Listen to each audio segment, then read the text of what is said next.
नमस्कार मित्रों, आपका स्वागत है मिस्टर मंत्रा श्रृंखला में। मैं डॉक्टर विक्रम सिंह आपका स्वागत करता हूं और जिस विषय पर आज हम चर्चा करने वाले हैं वो है योग गुरु बाबा रामदेव द्वारा जारी किए गए वक्तव्य पर जो क्रियाएं प्रतिक्रिया आई उसके ऊपर विश्लेषण, अन्वेषण और तर्क और वितर्क सही मायने में क्या है, इसके ऊपर आज हम गहन रूप से चर्चा और चिंतन करेंगे।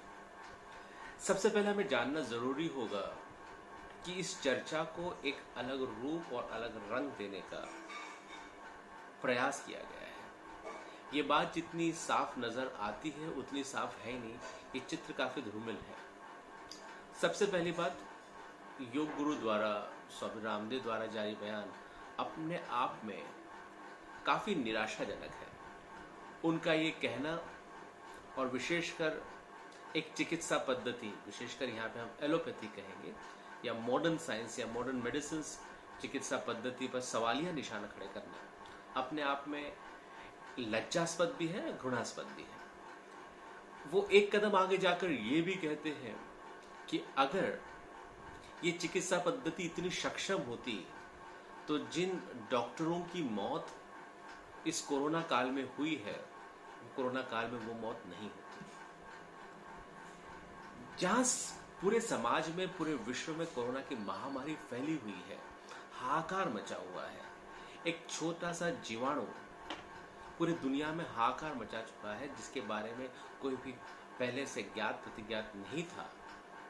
उससे लड़ने के लिए हमारे वैज्ञानिकों और डॉक्टरों ने दिन रात परिश्रम किया और बड़े ईमानदारी से ढूंढ ढूंढ कर, खोज खोज कर अपने प्रयासों से और सक्षम प्रयासों से मरीजों की जान बचाने की पुरजोर कोशिश की। कोई भी चिकित्सा पद्धति में ट्रायल एंड एरर होता है। कोई भी चिकित्सा पद्धति जब हम करते हैं तो उसमें हाइपोथेसिस या हम लोग एक कोशिश करते हैं कि किस तरह से उसका अन्वेषण करें, डायग्नोसिस किस तरह से उसका प्रॉपरली करें और सिम्टोमेटिक ट्रीटमेंट, किस तरह से सिम्टम्स हो रहे हैं उस तरह से ट्रीटमेंट दें। यहाँ पर जिस तरह से हमारे कोरोना वॉरियर्स, जिस तरह से कोरोना योद्धा लड़े, उनके ऊपर ये सवालिया निशान लगा देना और प्रश्न चिन्ह खड़ा करना अपने आप में बहुत दुखदायी है और ये कहीं ना कहीं मानसिक दिवालियापन का प्रदर्शन करता है। योग गुरु बाबा रामदेव के लिए चर्चा, पर्चा और खर्चा में रहना कोई नई बात नहीं है। इस तरह के बयान करना भी उनके लिए कोई नई बात नहीं है। जंतर मंतर से लेकर राजनीति के गलियारे तक और व्यवहार और व्यापार में वो काफी चाणक्य हैं और जिस तरह से उन्होंने अल्प समय में पतंजलि को अपने आप में एक बहुत बड़ा ब्रांड और बहुत बड़ा उद्योग के रूप में खड़ा कर दिया है, ये प्रशंसनीय है, इसमें कोई दो राय नहीं है। साथ ही जो योग के लिए प्रचार और प्रसार का कार्य उन्होंने किया है वो भी अपने आप में प्रशंसनीय है, वो भी तारीफ काबिल है। लेकिन ऐसा नहीं है कि बाबा रामदेव के पहले इस देश में योग था ही नहीं। जो लोग इस बात से ज्ञात होंगे या अवगत होंगे कि हजारों वर्षों से इस देश में योग की परंपरा चलती आ रही है, इस देश की सभ्यता संस्कृति के अंदर योग मिला जुला है। योग कहीं भी हमसे छूता अछूता नहीं था।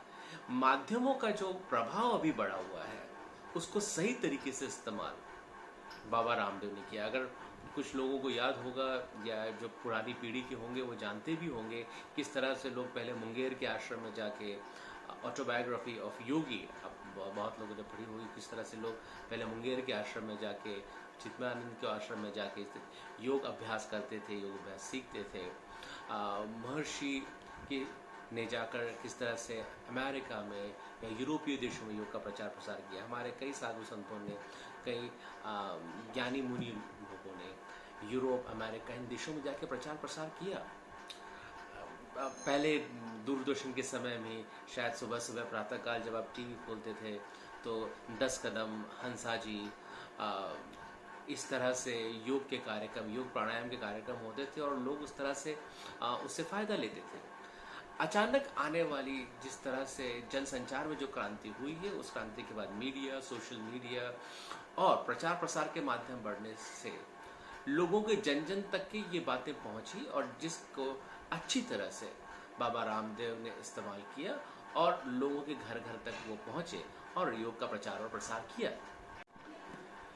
फिर एक कदम आगे जाकर उन्होंने व्यवसाय के क्षेत्र में अपना काम रखा, और जिस तरह से उनका जो व्यवसाय का, जिसे हम लोग मॉडल कहते हैं, बिजनेस मॉडल कहते हैं, उन्होंने आयुर्वेदिक दवाइयों के उत्पादन के क्षेत्र में अपने पैर जमाए और पैंट जमाई। अगर आप पहले पतंजलि के स्टोर्स का, या जिस तरह से आप देखेंगे उनका जो बिजनेस मॉडल था, ये उसी तरह से था। अगर बहुत लोग अवगत होंगे, जिसको हम लोग बिजनेस मॉडल्स अलग अलग स्टडी करते हैं, डॉक्टर बत्रा का जो होम्योपैथिक मॉडल था कि आप फ्री में डॉक्टर से कंसल्टेंसी या परामर्श करें, चिकित्सा परामर्श करें, और औषधि के लिए आप वहाँ पे पैसे दें, या जिसे कहते हैं कि औषधि वहीं से लें। तो ये जो मॉडल था, हमने बहुत जगहों पर ये मॉडल देखा है, और ये मॉडल काफी कारगर साबित हुआ कि लोगों के मन में आए कि चिकित्सा परामर्श जो है वो मुफ्त में है, और इस तरह से वो जो औषधि है वो वहीं से लेनी है। तो जो मूलभूत औषधियां थी, जो अलग अलग चीजें हैं जो आयुर्वेद में थी, चाहे वो अश्वगंधा हो, ब्राह्मी हो, कुटियारिश हो, इस तरह के औषधियों का प्रचार और प्रसार और बढ़ा। पहले जिस तरह से, इस बात को हमको पहले समझना होगा कि किस तरह से ये वैद्यकीय क्षेत्र, किस तरह से ये कंपनियां काम करती हैं, किस तरह से फार्मास्यूटिकल का सिंडिकेट काम करता है, और ये वाद विवाद की पहले मूल पर हमें जाना होगा। और इस तरह से जो है ये प्रचार प्रसार चलता रहा। बाबा रामदेव ने अपने आप को संस्कृति, सभ्यता और भारतीय मूल और भारतीयता से जोड़कर दिखाने का यथासंभव प्रयास किया। लोगों के अंदर ये बात जागृत करने की कोशिश की कि किस तरह से उनका केसरिया ये भारतीय संस्कृति और सनातन संस्कृति से जुड़ा हुआ है। लोगों की जन भावनाएं जो है उनके साथ जुड़ी। हम भारतीय जो कि भावना प्रधान होते हैं, हमारे लिए कोई भी बात जिससे सभ्यता, संस्कृति, जड़ों से जुड़ती है तो हम भावुक हो जाते हैं, और उस चीज़ को प्रचार और प्रसार करने की ज़्यादा ज़रूरत नहीं पड़ती है। जिस तरह से हम लोग ये कहेंगे कि मार्केटिंग की ज़्यादा ज़रूरत नहीं पड़ती है, वो चीज़ें हमारे से भावनाओं से जुड़ जाती है, और हम उसको पहली प्रायोरिटी है, जिसे कहते हैं पहले पंक्ति में रखते हैं। और यही वजह है कि पतंजलि का मार्केट शेयर जो है आयुर्वेदिक प्रोडक्ट्स में या आयुर्वेद के क्षेत्र में, वो काफ़ी जल्दी तेज़ी से बढ़ा, जिससे बाकी जो फार्मास्यूटिकल्स कंपनियां थी उनके अंदर एक हाहाकार मच गया, जिसे कब्जा करने के लिए लोगों को बहुत ज़्यादा, हम लोग विपणन जिसे कहते हैं या मार्केटिंग जिसे कहते हैं, करने की ज़रूरत पड़ती है, पुरजोर कोशिश पड़ती है। उससे कहीं ज़्यादा पतंजलि ने अपने अलग अलग क्षेत्र में काम किया है। यही ना रुककर उन्होंने अपने पोर्टफोलियो, जिसे प्रोडक्ट पोर्टफोलियो कहते हैं, वो हर क्षेत्र में लाके बढ़ा दिए। कुछ दिनों पहले उन्होंने पौष्टिक नाम से अल्पोहार रेस्टोरेंट या का भी उद्घाटन किया, और आप देखेंगे उन्होंने जिस तरह से कपड़ों का भी उद्योग शुरू किया, उन्होंने खाने के क्षेत्र में प्रोडक्ट्स, एनीथिंग्स एंड एवरीथिंग, जो जो चीज़ें व्यापार से, मार्केट से जुड़ी हुई होती हैं, वो उन्होंने वहाँ पर लाके प्रदर्शित की। और ये वो सारी चीज़ें थी जो लोगों से जुड़ी हुई होती हैं और लोगों की रोज़मर्रा की ज़रूरत की चीज़ें होती हैं, और उन्होंने उन्हें वो मुहैया करवाई।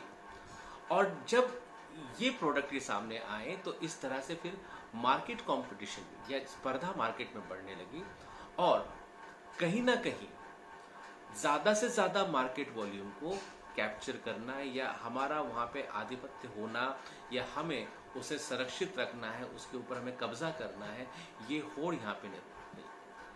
ऐसा नहीं है कि बाबा रामदेव अपने ये पहले व्यक्ति है जिन्होंने अपने संस्थानों में साबुन, शैम्पू या इन चीज़ों का निर्माण किया या दवाई किया है। आप इसके पहले भी देखा होगा कि कई बाबाओं ने आपको संत कहने वाले या अलग अलग आश्रमों के लोगों ने उन दवाइयों का या साबुन, शैम्पू, तेल, इन सभी चीज़ों का उत्पादन किया है, और लोगों की भावनाएं जहाँ जुड़ती है उससे जोड़ के उस चीज़ों का व्यापार भी किया है या प्रचार या प्रसार भी किया है। वो एक वैयक्तिक मुद्दा है, उसके ऊपर हम अभी टिप्पणी नहीं करते हैं, लेकिन इस तरह का प्रचार और प्रसार यहाँ पर हुआ है। और फार्मास्यूटिकल इंडस्ट्री पहले से ही विवादों के घेरे में रही है, चाहे वो औषधों के दाम के बारे में हो या डॉक्टरों के साथ उनके काम करने के तरीके के बारे में हो। ये बात कोई छुपी हुई बात नहीं है कि किस तरह से वैद्य के क्षेत्रों में कट प्रैक्टिस होती है या गिफ्टिंग कल्चर जिसे कहते हैं, या प्रॉफिटिंग कल्चर या कमिश्निंग कल्चर जिसे कहते हैं, वो किस तरह से होता है और किस तरह से ये सेल्स टारगेट अचीव किए जाते हैं।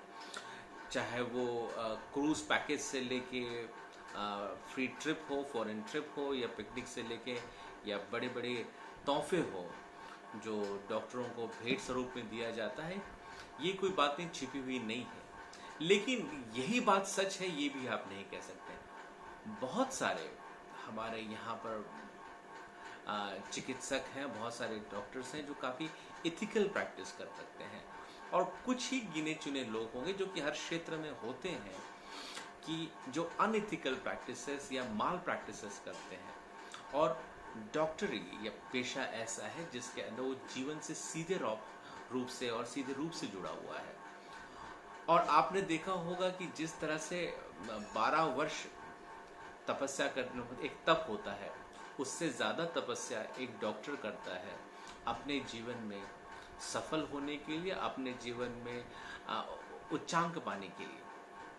लेकिन उन्हीं डॉक्टरों पर सवालिया निशान लगा देना, उन्हीं की कृतियों पर, उन्हीं की मंशा पर बिना सोचे समझे ये प्रश्न चिन्ह निर्माण करना अपने आप में बाबा रामदेव द्वारा किया हुआ है, मुझे लगता है एक घृणास्पद बयान है।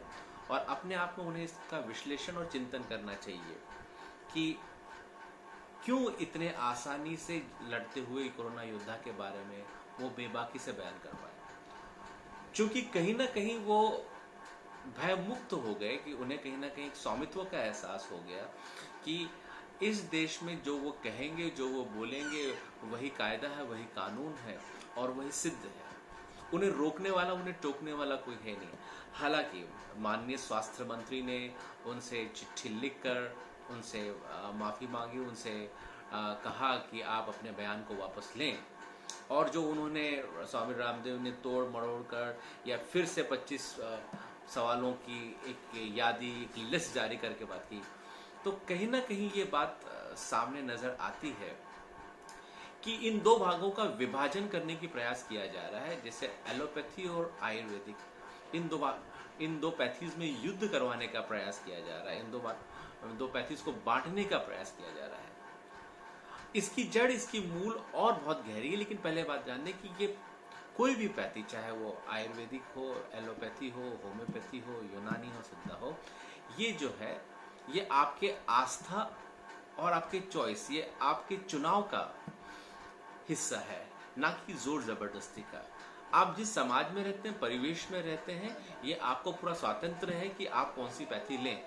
लेकिन अचानक आपको ये पूरा अधिकार है कि ये कहना कि ये पैथी अच्छी है लेकिन दूसरी पैथी बुरी है, ये कहने का अधिकार आपको कोई नहीं देता। आयुर्वेद विज्ञान देश में बहुत पुराना है और अंग्रेजों के आने के बाद उन्होंने हमारे शास्त्रों का, हमारे ग्रंथों का कहीं ना कहीं डिमेरिट करने की कोशिश की। और डेफिनेटली मॉडर्न मेडिकल साइंस ये नया साइंस है। हम सब इस बात से ज्ञात और अवगत भी हैं कि विश्व के पहले जो शल्य चिकित्सक है, सर्जन है, वो सुश्रुत थे। तो आयुर्वेद में सर्जरी भी थी, लेकिन आज आप आयुर्वेद डॉक्टरों को सर्जरी नहीं करने देते हैं। और बड़ी विडंबना की बात है कि हमारे यहाँ डिग्रियों के नाम भी ऐसे हैं और उसका प्रैक्टिकल एप्लीकेशन या जैसे वास्तव रूप में एप्लीकेशन वैसा नहीं होता है।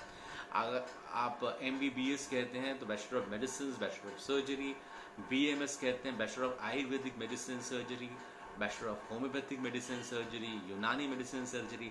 लेकिन जब आप सर्जरी वर्ड लगा देते हैं और उन्हें आप सर्जरी नहीं करने देते हैं या उसकी आप उन्हें परमिशन जिसे कहेंगे या आप उसकी आज्ञा जिसे कहते हैं उन्हें नहीं देते हैं, तो अपने आप में ये केवल एक थ्योरेटिकल विषय बन के रह जाता है जिसकी मूलभूत प्रैक्टिकल एप्लीकेशन नहीं है। दूसरी बात यहाँ पे गौरतलब ये भी है कि जब आप एडमिशन प्रोसेस में भी आप पहली प्रायोरिटी या पहले क्रम में मॉडर्न मेडिसिन MBBS को देखते हैं, और फिर सेकेंड प्रायोरिटीज में या परसेंटेज कट ऑफ में बाकी पैथीज को देखते हैं, तो कहीं ना कहीं ये दोगलापन, ये दो चीज़ें जिसे हम लोग कहते हैं कि जो समतल होनी चाहिए वो समतल नहीं दिखती हैं, वो इस तरह से नज़र आती हैं कि ये श्रेष्ठ है, ये कनिष्ठ है।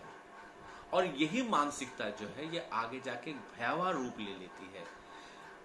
एलोपैथी द्वारा आयुर्वेदिक डॉक्टरों को नकारा तो नहीं गया है, या यूनानी डॉक्टरों को नकारा तो नहीं गया है, लेकिन कहीं ना कहीं या बहुत छोटे पैमाने पर यह नज़र आता है कि उन्हें सेकेंडरी ट्रीटमेंट दी गई है, और वो कसक जो है वो कहीं ना कहीं नज़र आती है। या आयुर्वेद के बहुत सारी चिकित्सा पद्धतियों पर भी एलोपैथी द्वारा लगाए गए सवालिया निशान भी कहीं ना कहीं इस घृणा को, कहीं ना कहीं आप जिस कहेंगे कि इस ईर्ष्या को, इस भय को, इस मत्सर को जन्म देती हैं। तो इन सभी चीज़ों का मूलभूत जो है, हम लोगों के अंदर की ये समझ कम पड़ती है कि कोई भी पैथी एक दूसरे से श्रेष्ठ या कनिष्ठ नहीं होती। ये एक तरीका है, एक सलीका है, ये आपके आस्था का विषय है कि आप किसी का अनुग्रहित करते हैं, आप किसके साथ चलना चाहते हैं, आप क्या लेना चाहते हैं। जिस तरह से दो बच्चों के अंदर कोई कंपैरिजन या तुलना नहीं हो सकती, उसी तरह से इन पैथीज में भी कोई तुलना नहीं हो सकती। हर पैथी का अपना अपना एक मूलभूत ढांचा है, मूलभूत कर्म है, उसके अनुसार वो काम करती है और उसने करना चाहिए, और सभी पैथियों का भी सम्मान होना चाहिए। लेकिन बड़े दुख की बात और विडंबना की बात है कि ऐसा हो नहीं पाता है, और मैं श्रेष्ठ के चक्कर में बात का बतंगड़ बन जाता है। स्वामी बाबा रामदेव इसी बात को तूल देते हुए आगे खींचते हैं, और कहीं ना कहीं उन्होंने अपने बात को आयुर्वेदा और होम एलोपैथी, इसके बीच की दरार, सभ्यता, संस्कृति, स्वदेशी और विदेशी की दरार बनाकर ये नया रंग देने की कोशिश की जा रही है। ये बात जान लेना जरूरी है कि पतंजलि यानी आयुर्वेद केवल आयुर्वेद नहीं है, और पतंजलि ने केवल संस्कृति नहीं है। पतंजलि संहिता, इस संहिता को आप पढ़ें तो पतंजलि इंडस्ट्री अलग है और पतंजलि संहिता अलग है। लेकिन लोगों के अज्ञानवश लोगों को कहीं ना कहीं ये लगना कि ये हमारे सभ्यता, संस्कृति और संस्कारों के रक्षक हैं, और जो इनके खिलाफ जाए वो भक्षक है, ये भी विडंबना की बात है। हमें ये समझना होगा कि आस्था क्या होती है, श्रद्धा क्या होती है और अंधश्रद्धा क्या होती है। हमारे देवों पे, हमारे संस्कारों पे, हमारे संस्थानों पे हमारी होना आस्था ये बहुत ज़रूरी है, और ये पुरजोर इसकी पुष्टि होनी चाहिए, पुरजोर तरीके से इसका चलन होना चाहिए, पुरजोर तरीके से इसका बढ़ावा होना चाहिए। श्रद्धा और आस्था की बात है, ये वैयक्तिक बात है। अगर हम घर पे आने के बाद हमारे बड़े बुजुर्ग हमारी नज़र उतारते हैं तो ये प्रेम और आस्था की बात है। लेकिन हम अंधश्रद्धावश कोई काम करते हैं और जिसका समाज के ऊपर कोई बहुत गहरा प्रभाव पड़ता है और जो नकारात्मक है, वो अंधश्रद्धा वाली बातें हैं। तो हमें भी ये बातों को ध्यान रखना होगा कि श्रद्धा कहाँ होती है और अंधश्रद्धा कहाँ होती है।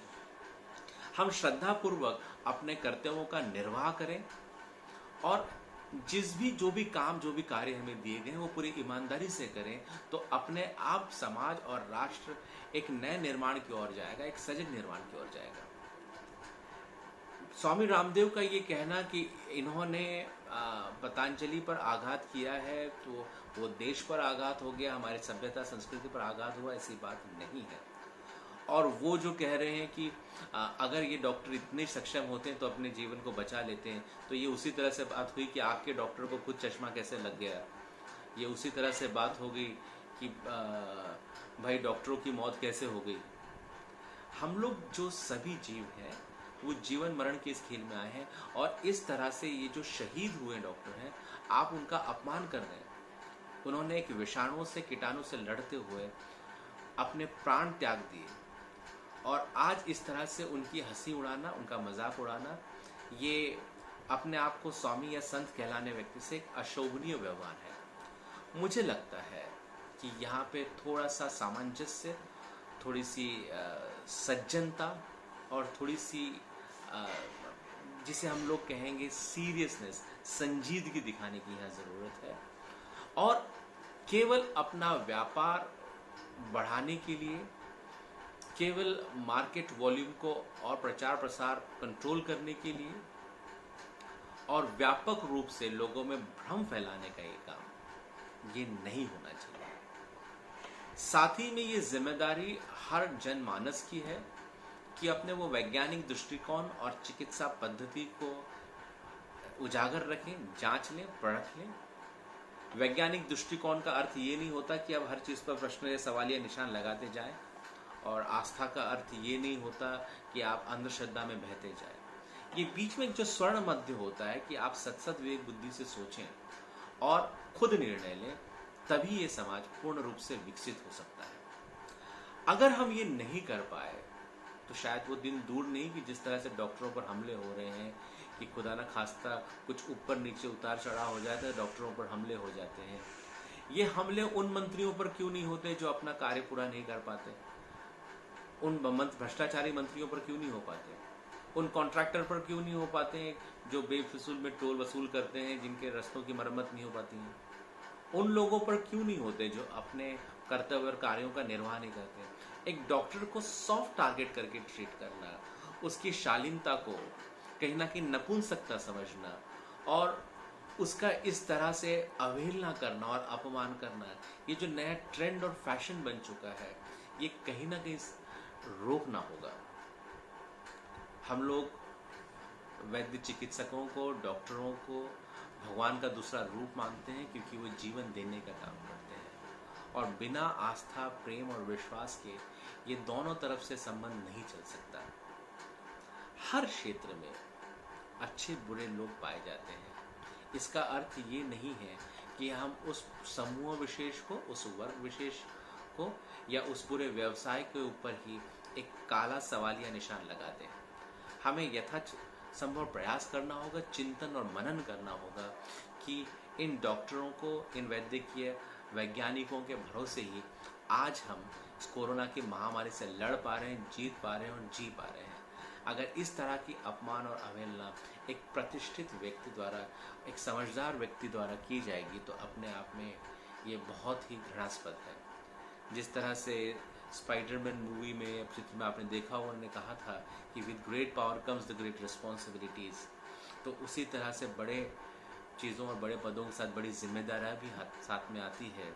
तो ये बात स्वामी बाबा रामदेव को समझने की आवश्यकता है, और कोई भी बयान जारी करने के पहले उसे तोले मरोड़े, चबा लें, फिर परोसें, क्योंकि उनकी एक टिप्पणी या टीका टिप्पणी से जो ईमानदार रूप से काम कर रहे हैं वो काफ़ी आहत होते हैं, और कहीं ना कहीं वो बातें सोचते हैं कि हम किन लोगों के लिए अपने जीवन को दांव पे लगा रहे हैं, जिन लोगों को हमारी ना कदर है ना समझ है। और खुदा ना खास्ता एक दिन ऐसा हो कि लोग वैद्यकीय व्यवसाय को सेकेंडरी ऑप्शन चुने और वो सेवा क्षेत्र ना होकर इसी तरह व्यवसाय क्षेत्र बन जाए।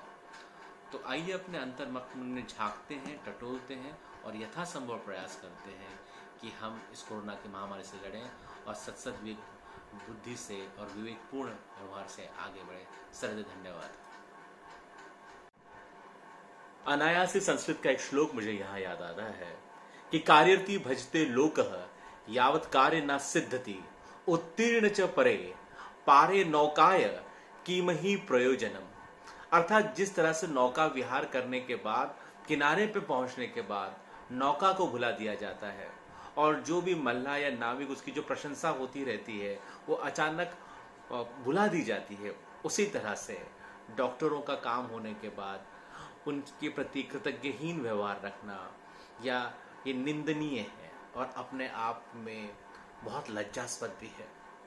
हमें ये बात याद रखना होगा कि तूफानों से जो लड़े हैं डटकर, भुलाना देना उन्हें किनारों पे लौटकर, क्योंकि जिन फरिश्तों से ने जब मौत से आंख मिलाई है, ये वही डॉक्टर ये वही फरिश्ते हैं जिन्होंने मौत से आंख मिलाई है, कि जब इन फरिश्तों ने मौत से आंखें मिलाई है तभी हमने जिंदगी की नेमतें पाई हैं। और इस तरह का अगर थैंकलेस व्यवहार जिसे कहेंगे अगर हम प्रदर्शित करते हैं तो वो दिन दूर नहीं कि लोगों के मन से मानवता, इंसानियत या सेवा भाव ये कहीं ना कहीं केवल औपचारिकता बन के रह जाएगी, और व्यापार और व्यवहार ये इतना प्रकट और बड़ा रूप लेगा कि जो मानवीय संवेदनाएं, मानवीय भावनाएं हैं वो कहीं ना कहीं पीछे जाती नजर आएगी, और अपने आप में ये वो स्थिति इस महामारी से भी ज्यादा भयावह है। हमें देखना होगा और समझना होगा इस बात को कि ये जो बातें चलती हैं या जिस तरह से फैलाई जाती हैं उसका आकलन और विश्लेषण हम अपने सत्सद विवेक बुद्धि से करें। हमें बहुत सारी पैथियां जो होती हैं इनमें बंधुत्व होने की आवश्यकता बहुत है। पैथियां अलग अलग उपचार पद्धतियां हैं और हम अपनी श्रद्धा और आस्था, हमारे शरीर की रचना जिस तरह से की गई है, अगर आप देखें एलोपैथी में एनाटॉमी, फिजियोलॉजी, बायोकेमिस्ट्री पढ़ा के उसको ठीक किया जाता है, उसी तरह से आयुर्वेदिक विज्ञान में भी सारे विषयों को लिया जाता है, होम्योपैथी में भी लिया जाता है। तो आपके शरीर की जिस तरह से रचना है, आपके शरीर को जो बातें आपको सुडौल बनाती है, जो बातें आपको सही लगती है, जिन शरीर के साथ आपका तालमेल जिससे जुड़ता है, आप वो पैथी ले सकते हैं, इसमें कोई दो राय नहीं है।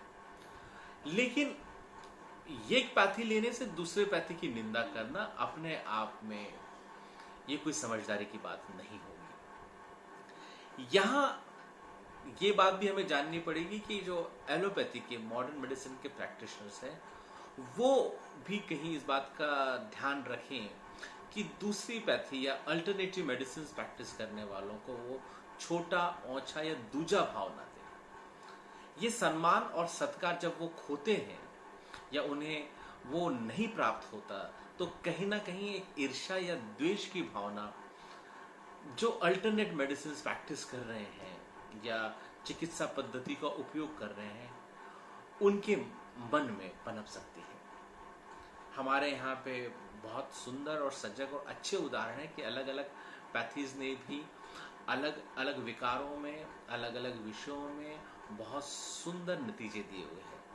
इसलिए जो मिनिस्ट्री ऑफ आयुष है, मिनिस्ट्री ऑफ आयुर्वेदिक, यूनानी, सिद्धा एंड होम्योपैथी, इसके अंदर इन सारे पैथी को उतना मान सम्मान देने का यथासंभव प्रयास किया गया है। ये हमारे मन से ही हमें निकालना पड़ेगा कि ये बड़ा है, ये छोटा है, ये अग्रज है, ये अनुज है, ये एडवांस है, ये नॉन एडवांस है। और सरकार को भी शिक्षा के स्तर पर ये कोशिश करनी चाहिए कि जिस तरह का कट कॉपी पेस्ट ये जो मॉड्यूल उन्होंने ला दिया है कि आयुर्वेदिक जो बच्चे पढ़ रहे हैं या वैद्यक शिक्षा ले रहे हैं उन्हें सर्जरी के बारे में उनसे अछूता रहा जाता है, सर्जरी की इजाजत नहीं दी जाती है, उन्हें शल्य चिकित्सक की शिक्षा नहीं दी जाती है। तो कहीं ना कहीं हमें एक कदम आगे जाना पड़ेगा। ये जो ब्रिटिश राज सिस्टम है जिस तरह से उन्होंने बॉयकॉट करके रखा था, जबकि पहले सर्जन तो सुश्रुत थे। आयुर्वेद अगर आप पूरी तरह से अध्ययन करें तो अपने आप में उसमें बहुत सारे आपको शास्त्र नजर आएंगे। उसमें वनस्पति शास्त्र नजर आएगा, आपको जीव शास्त्र नजर आएगा, उसमें आपको मानस शास्त्र नजर आएगा, सभी शास्त्रों का निचोड़ उसमें नजर आएगा। वही हमने अलग अलग पैथियस का अध्ययन किया है, हमने होम्योपैथी का अध्ययन किया, हमने यूनानियों का अध्ययन किया, हमने तिब्बतियन मेडिसिन भी लोग लेते हैं, होलिस्टिक अप्रोच, वेलनेस अप्रोच, बहुत सारे हमारे जिस तरह से भक्ति मार्ग अलग अलग हो सकते हैं, लेकिन जो सिद्धि होती है जिसे हम लोग कहते हैं कि साधन अलग अलग हो सकते हैं लेकिन साध्य एक होता है कि किस तरह से हम लोग मानव सेवा करें, प्रभु के करीब जाएं। वही अप्रोच, वही तालमेल हमें यहां बना के रखना है। अगर सरकार भी थोड़ा सा परिपक्व होकर विचार करें और बाकी पैथीज के डॉक्टरों को भी वही सम्मान, वही दर्जा दिलाने के यथासंभव प्रयास करें तो मुझे लगता है कि आने वाले दिनों में जब कभी खुदा ना खास्ता या प्रभु ना करें, भगवान ना करें ऐसा संकट आए, लेकिन हम एक बहुत बड़ी और एक अच्छी फोर्स, टीम, या जिस तरह से कहिए संगठन का निर्माण कर पाएंगे जो कि पुरजोर रूप से तैयार रहेगा इस चीज का सामना करने के लिए, डटे रहने के लिए। हाँ, अभी जो मुद्दा है ये कहीं ना कहीं आयुर्वेद और मॉडर्न मेडिसिन या एलोपैथी को लेके दो बातों में विभागने का या विभाजन करने का मुद्दा है, और इस विवाद को बढ़ाकर फैलाकर अपने स्वार्थ की रोटियां सेकने का ये मुद्दा है। और इसमें सभी फार्मास्यूटिकल कंपनियां जुड़ी हुई हैं और उनका निहित स्वार्थ ये है कि इस कोरोना के महामारी में जितना ज्यादा हो सके वो बटोर लें। लेकिन मुझे आशा ही नहीं, पूरा विश्वास है कि हमारे पास ये सत विवेक बुद्धि है, हमारे पास ये समझ है कि हम चीजों को देख सकते हैं, परख सकते हैं, समझ सकते हैं। हमें उन बातों को नहीं भुलाना है जो हमने अनुभव ली है। कहीं सुनी बातें या एक दूसरे के बहकावे में आने वाली बातें या अफवाहों की बातों पर ध्यान न दें, अपने अनुभवों पर ध्यान दें। बहुत भारी मात्रा में हमें जिसे कहते हैं दवाओं की किल्लत हुई, ऑक्सीजन की किल्लत हुई, हमने बहुत सारे हमारे अच्छे अच्छे प्रतिभाशाली डॉक्टरों को खोया, हमारे जितने भी वैद्य की सेवाकर्मी थे उन्होंने अपनी जानें गंवाई, पुलिस कर्मियों ने जानें गंवाई हैं। और ये भी कोई शौक से, खुशी के लिए या जिसे कहिए कि बस फायदा कमाने के लिए नहीं गंवाई है, उन्होंने अपनी जान सेवा करते हुए गंवाई है। तो इस तरह से उनकी विडंबना करना या इस तरह से प्रश्न चिन्ह लगाना अपने आप में कहीं भी शालीनता और सज्जनता और सबसे बड़ी बात जिसे कहते हैं बुद्धिमत्ता की प्रतीक नहीं है। ये बात बाद में कहना कि आइए हम मिलकर काम करें, मैं उस पैथी के खिलाफ नहीं हूं या पीछे बैकफुट पे आके ये बयान दे रहा।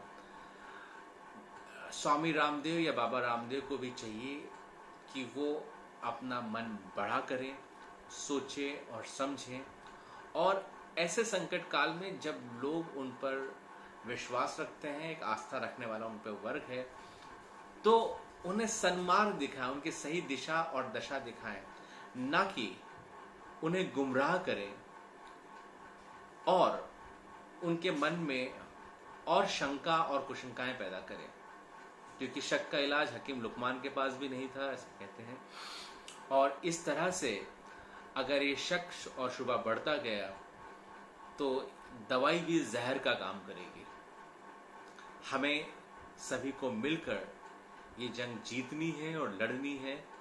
तो पैथीज और पाथ इसकी झगड़ा ना कर कर हम लोग यथासंभव प्रयास करें कि किस तरह से सामंजस्य से, किस तरह से सरशून होकर हम एक दूसरे के प्रति उदारता दिखाएं, हम वैज्ञानिक दृष्टिकोण रखें, सोचें समझें, और जो जिस समय जो चीज की आवश्यकता है उस चीज का हम लोग सेवन करें, उस चीज को हम अनुग्रहित करें।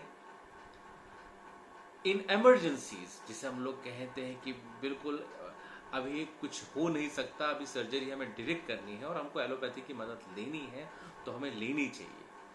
अगर हम अपने जीवन शैली में मूलभूत बदलाव लाके आयुर्वेदिक के माध्यम से, होम्योपैथी के माध्यम से, यूनानी के माध्यम से, सिद्धा के माध्यम से अपने जीवन शैली को सुडौल रख सकते हैं, चुस्त दुरुस्त तंदुरुस्त सकते हैं, तो हमने वो लेना चाहिए। तो मुद्दा या वाद विवाद करने से ज्यादा सुसंवाद करना, ये इस समय की बहुत बड़ी जरूरत है, बहुत बड़ी मांग है। और अगर हम वो नहीं कर पाए तो मुझे लगता है कि वो दिन दूर नहीं जब ये महामारी इस समाज को भ्रष्ट, नष्ट और क्लिष्ट कर देगी। तो आइए सभी के लिए हम लोग प्रार्थना करें कि सबको सत विवेक बुद्धि दें, और सभी महान भावों से निवेदन है कि वो तोल मोल के बोले, अपने मस्तिष्क और जीवा में समन्वय लेके बोले, अपने अधिकार में बोले, और बोलते समय इस बात का ध्यान रखें कि वो कहीं जाने अनजाने किसी की भावनाओं का या किसी के कर्मों का अवहेलना या अपमान तो नहीं कर रहे हैं। सारे हृदय धन्यवाद। वंदे मातरम। आज जहां पूरा विश्व जहां इस कोरोना के महामारी और विषाणु से जूझ रहा है, उसी समय इस तरह के विवादास्पद बयान आना एक नकारात्मक भावना है मन में पैदा करता है। ये बात हमें समझने की आवश्यकता है कि विशेष युद्ध के लिए विशेष हथियारों की आवश्यकता होती है, और आज उन हथियारों का इस्तेमाल करने के लिए वो तरीके हमें अवगत करने होते हैं। आज कोरोना से लड़ते वक्त कई सारी चीजें जिस तरह से एलोपैथी में मौजूद थी, या हम लोग जिसे कहेंगे कि ये बायोकेमिकल अगर वॉर लें तो जो मूलभूत ढांचा है एलोपैथी का, एनाटॉमी, फिजियोलॉजी, बायोकेमिस्ट्री, सो बायोकेमिकल एलिमेंट्स के साथ ही उससे कॉम्बैट किया गया, उससे लड़ाई की गई। और जिस तरह से वैक्सीन भी आई है, जिस तरह से बॉडीज और एंटीबॉडीज जो बनाने की क्रिया है, ये बहुत बड़े पैमाने पे कोशिश करने के बाद जल्द से जल्द हमें मुहैया करवाई गई है। अब ये सारी बातें जब हो रही है, इसके बीच में एक नए विवाद का जन्म लेना और उसको संस्कृति और पाश्चात्य और देशी विदेशी से जोड़ना, फिर आयुर्वेद और एलोपैथी का झगड़े को आग में घी डालना, और लोगों का ये बर्तन कहना और दो विभागों में बढ़ जाना, ये स्थिति को और गंभीर बनाता है। ये इसलिए गंभीर बनाता है क्योंकि आने वाले दिनों में चीजें जैसी आपके पास नजर आ रही हैं वैसी नजर नहीं आएगी।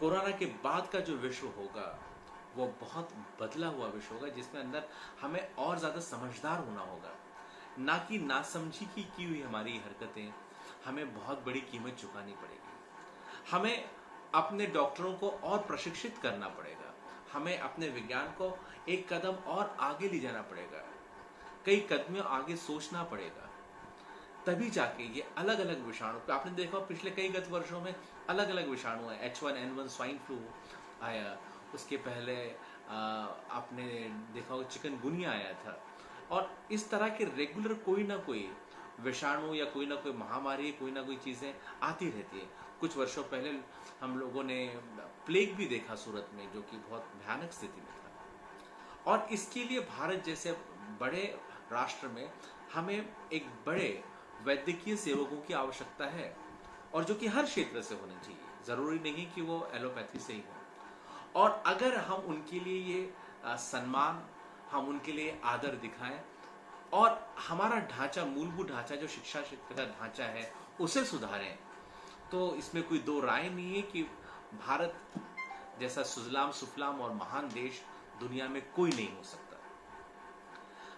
लेकिन इस बात को हमें ध्यान रखना होगा कि इस तरह के गैर जिम्मेदाराना बयान और जो एक टेक फॉर ग्रांटेड, या ठीक है हम कुछ भी बोल देंगे, कुछ होने वाला नहीं है, या take it with a pinch of salt, जो हम जो चाहे हम बोलें, हम जो बोले वो कायदा, इस तरह का जो रवैया है या इस तरह का बड़बोलो जो रवैया है, इस देश के महानुभावों को, नेताओं को, अभिनेताओं को, और जो उस पर पारंगत नहीं है या विषयों से अवगत नहीं है, उनको थोड़ा ध्यान रखना होगा कि अपनी जुबान पर वो थोड़ी लगाम दे और कोशिश करें कि चीज़ों को समझें और फिर अभिव्यक्त करें। हर बात पर, हर विषय पे मत प्रकटीकरण करने की आवश्यकता नहीं है। क्या स्वामी बाबा रामदेव अपने फार्मास्यूटिकल्स में या पतंजलि फार्मास्यूटिकल्स में जिन लोगों का चयन करते हैं वो वैसे ही कर लेते हैं बिना उनकी शिक्षा और योग्यता को देखकर?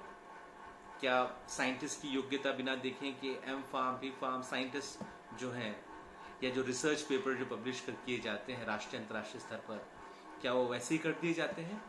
इन सब चीज़ों की प्रामाणिकता होनी चाहिए, और जिस तरह से आप उन पर सवाल या निशान या प्रश्न चिन्ह लगा सकते हैं, ये एक प्रक्रिया है। एक रिसर्च करना या एक संशोधन करना, उसके ऊपर लिखना, उसके ऊपर कई सारे लेबोरेटरी टेस्ट करना, ये एक प्रक्रिया है।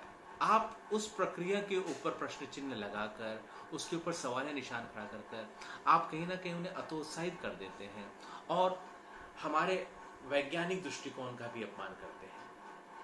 तो उन्हें भी ये कोशिश करनी चाहिए कि इस बात को समझें, इस मंशा को समझें और हर चीज को सभ्यता संस्कृति के नाम पे लाके खड़ा करके कोई भी चीज को, रंगों को ना बांटें, सभ्यता संस्कृति के नाम पे समाज का विभाजन ना करें, लोगों की आस्था का विभाजन ना करें, लोगों को दिशा और दशा दिखाने का काम महानुभाव लोगों का होता है, साधु संतों का होता है, ना कि उनकी दिशा भूल करने का।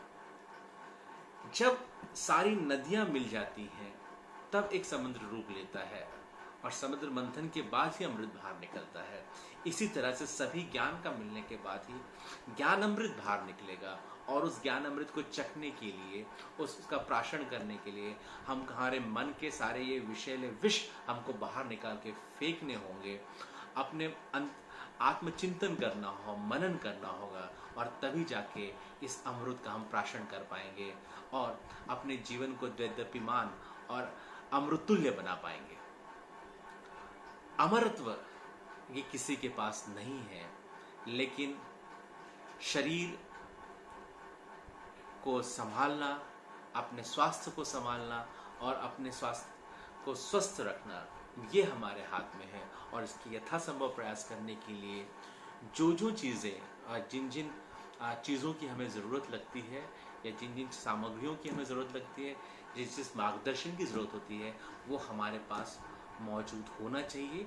और वो किसी भी पैथी से हो या किसी मार्ग से हो, उसे पूरी आस्था के साथ, प्रेम और विश्वास के साथ अगर हम अनुग्रहित करें तो इसमें कोई दो राय नहीं है कि हमारा जीवन आनंदमय, सुखमय और स्वास्थ्यवर्धक तरीके से बीतेगा। इसी आशा और विश्वास के साथ यहाँ पर अल्प विराम लेते हैं। अगली चर्चा में फिर मुलाकात होगी। नमस्कार, वंदे मातरम।